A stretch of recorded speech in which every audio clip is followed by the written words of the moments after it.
طلحہ بھائی یہ بتائیے گا کہ یہ جو اناؤنس کیا گیا نا کہ آپ سعودی حکومت کی طرف سے حج کر سکتے ہیں، اس کا طریقہ کار کیا ہے؟ کس طرح اس میں لوگ شامل ہو سکتے ہیں؟ کتنی دیر تک یہ سلسلہ چلے گا؟ کیسے نام اناؤنس ہوتا ہے؟ کتنے لوگ اناؤنس ہوں گے؟ یہ تھوڑا سا بتائیے گا۔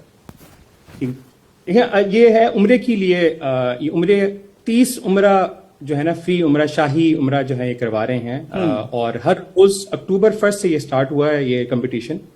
اور یہ کمپٹیشن یہ ایک بیسکلی ذریعہ ہے اس کا لوگوں کو اس ایپ کے بارے میں بتانے کا، اور دوسرا یہ ہے کہ لوگوں کے اندر دین کو سیکھنے کا جذبہ۔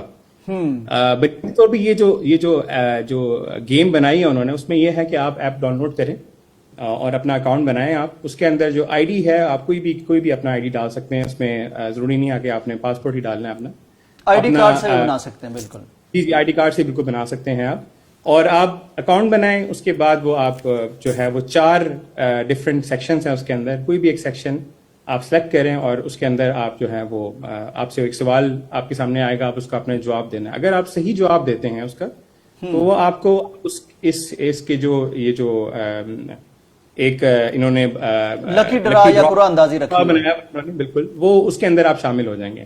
اب اس کے اندر جو انہوں نے اس کو انٹرسٹنگ تھوڑا سا اس طرح بنایا کہ آپ ایک دن میں آپ ایک ہی سوال کا جواب دے سکتے ہیں، لیکن اگر آپ ایپ کا اندر آپ کا ایک اپنا لنک بن جائے گا، اور اگر آپ اپنے عزیز و اقارب کے ساتھ شیئر کرتے ہیں اس لنک کو، جتنے لوگ ڈاؤن لوڈ کریں گے اس ایپ کو آپ کے لنک کے تھرو، آپ کو جتنے ڈاؤن لوڈ آپ کریں گے اتنی آپ کو کیز مل جائیں گی۔ ٹھیک ہے، تو اگر مزید آپشن آپ کے پاس آ گئے کہ آپ مزید سوالات کے جوابات دے کے مزید آپشن لے لیتے ہیں۔ بالکل بالکل، اور اس کی وجہ سے آپ کے جو جیتنے کے چانسز ہیں وہ بڑھ جاتے ہیں۔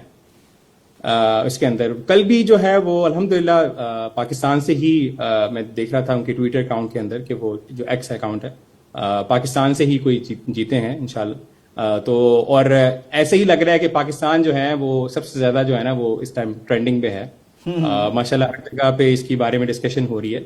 اور اس کا جو مین ایک جو چیز ہے جو میں سمجھتا ہوں کہ یہ بہت بڑا کام ہے سعودی گورنمنٹ کی طرف سے، کہ بہت سے لوگوں کے ساتھ فراڈ ہوتے ہیں۔ ابھی میں پیچھے تھوڑی دیر پہلے سن رہا تھا جو اے آئی اب آ چکا ہے، اے آئی کی وجہ سے بہت سے لوگوں کو بہت سی ایسی چیزیں جو ہیں وہ نظر آتی ہیں جو کہ ٹھیک نہیں ہوتی ہیں، اور اس کی وجہ سے لوگ جب حج کی بکنگ کر رہے ہوتے ہیں، عمرہ کی بکنگ کر رہے ہوتے ہیں، یہ ایون جو ہوٹل کی بکنگ جس طرح آپ نے کہی، یہ سارے کی ساری اس کے اندر کافی لوگوں کے مسائل پیدا ہوتے ہیں۔ تو یہ نسخ کے ایپ کے جو تھرو یہ جو کرنا چاہ رہے ہیں جو وہ یہی ہے کہ یہ جو اسکیمنگ ہو رہی ہے، مطلب جعل سازی ہو جاتی ہے، کہیں ہوٹل کی بکنگ میں، کہیں ٹرانسپورٹ میں، کبھی کسی یہ جو آپریٹر ہوتے ہیں ان کو، تو یہ یہاں جو ہوں گے وہ مستند ہوں گے اور اتھینٹک ہوں گے اور حکومت کی ذمہ داری میں ہوں گے۔ ہاں بالکل، مجھے جو سمجھ آتی ہے اس کو یونیفائی کرنا چاہ رہے ہیں لوگ، اور اس میں یہ ہوا کہ جتنے بھی جو بھی آپریٹرز ہیں جو عمرہ کے آپریٹرز ہیں، ان ساروں کی اس کے اندر لسٹ آ جائے گی، اور اس طرح آپ نے اگر تو بجائے دن کہ آپ وہ ان کو کسی اور جگہ سے آپ ان سے بکنگ کروائیں، آپ ایپ کے تھرو ان سے بکنگ کرائیں، تو اس میں پھر کوئی مسئلہ ہوتا ہے، کچھ ہوتا ہے، تو وہ آپ ان کو پکڑ سکتے ہیں۔ حکومت ذمہ دار ہے اور حکومت پکڑ سکتی، بالکل ٹھیک، بالکل ایسے یہ ظاہری بات ہے۔ ابھی جب جیسے جیسے اس کے اندر چیزیں آ رہی ہیں، لیکن بالکل آپ صحیح کہہ رہے ہیں کہ وہ ایسا گورنمنٹ جو ہے اس چیز کی ذمہ داری لے رہی ہے۔ نظر آ رہا ہے کہ اگر آپ کی جو ہوٹل کی بکنگ ہے، یا آپ نے وہاں پہ مکہ میں یا مدینہ میں آپ کے ساتھ کچھ بھی ہوتا ہے، تو آپ کو اگر کسی قسم کی گائیڈنس چاہیے تو آپ نسخ ایپ سے لیں، اس کے اندر آپ کو اتھینٹک جو صحیح جو طریقے ہیں ہر چیز کے آپ کو ملیں گے۔ بالکل ٹھیک۔ طلحہ بھائی بہت شکریہ، آپ اس کو دیکھ رہے ہیں اور آپ اس کے اچھے یعنی پوائنٹس ہمیں بتا رہے تھے، آپ کے ساتھ بڑے اچھے جذبات بھی اس کے ساتھ جڑے ہوئے ہیں۔ اللہ کرے کہ یہ ایپ ہمیں حج سے جوڑے، عمرے سے جوڑے، ہم ٹھیک عمرہ سیکھیں، ٹھیک حج سیکھیں، اور ٹھیک لوگ ہمیں ملیں اور ہمارے ساتھ سکیم نہ ہو، اور حکومت بھی اس کے ذریعے سے ظاہر ہے اچھے اقدامات کر سکتی ہے، انتظامات کر سکتی ہے۔ بہت شکریہ آپ کا۔